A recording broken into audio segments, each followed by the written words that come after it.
Have you ever disappeared from everyone's life without explaining why? No drama, no goodbye, just silence. To the outside world, it looks cold, harsh, even cruel. But psychology tells a very different story, because people who cut everyone off aren't running from others. They're protecting something most people don't even realize they've lost. And if you've ever felt the urge to disappear, this video might explain why. Cutting people off is often misunderstood.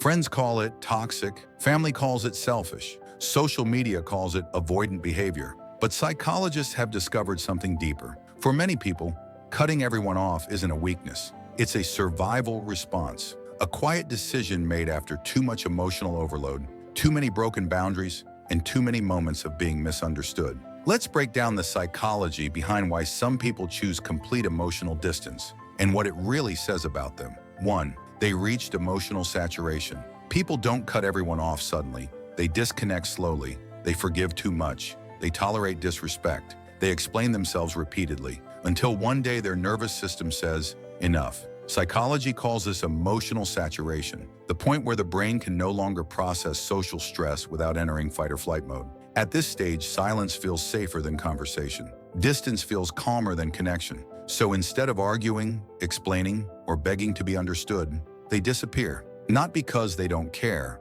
but because caring became too painful. 2. They value peace more than belonging. Most people fear loneliness more than chaos. But people who cut everyone off fear chaos more than loneliness. They've learned something early in life. Not all company is good company. Psychologically, this trait is linked to high self-regulation and emotional discernment. These individuals are extremely sensitive to emotional environments. They notice passive aggression, emotional manipulation, draining conversations, unspoken tension, and instead of adapting to unhealthy dynamics, they exit entirely. To them, peace is not negotiable. 3. They were forced to grow up emotionally early. Many people who cut others off didn't get to be emotionally careless. They became the listener, the mediator, the strong one, often in childhood. Psychologists call this emotional parentification, when a person learns to manage emotions before they were ready. As adults, they become hyper-aware of emotional labor. They know exactly how much energy relationships cost.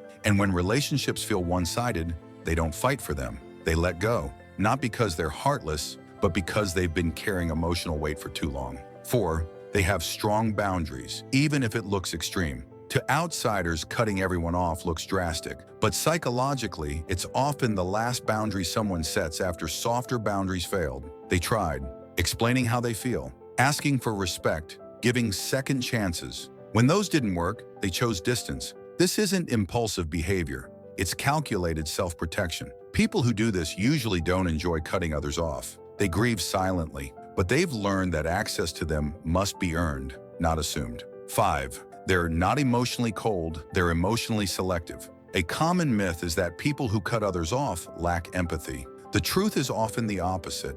They feel too deeply. They absorb moods. They internalize words. They replay conversations in their mind. So when relationships become emotionally unsafe, they don't detach halfway. They detach fully. Psychology refers to this as protective withdrawal, a coping mechanism used by emotionally intelligent individuals to avoid burnout. They would rather be alone than constantly triggered. 6. They've learned that explanation doesn't always bring understanding. At some point, people who cut everyone off stop explaining themselves, not because they don't have reasons, but because explanations were repeatedly ignored, minimized, or weaponized. They realized not everyone listens to understand. Some people listen to respond, some listen to control, so they choose silence. And psychologically, silence becomes a form of power, not punishment. 7. They're often misunderstood, but comfortable with it. People who cut others off accept a hard truth early. Being misunderstood is sometimes the cost of staying mentally healthy.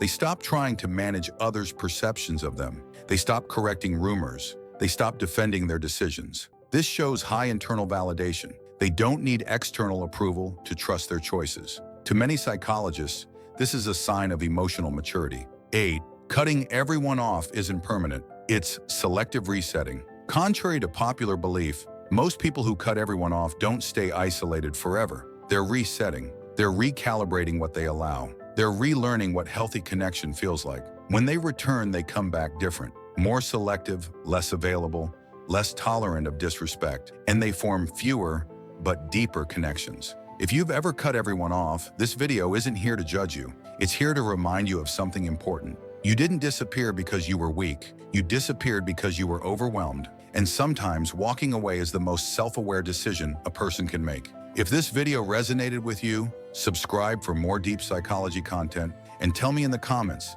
have you ever cut everyone off to protect your peace? Because sometimes distance is not abandonment, it's survival.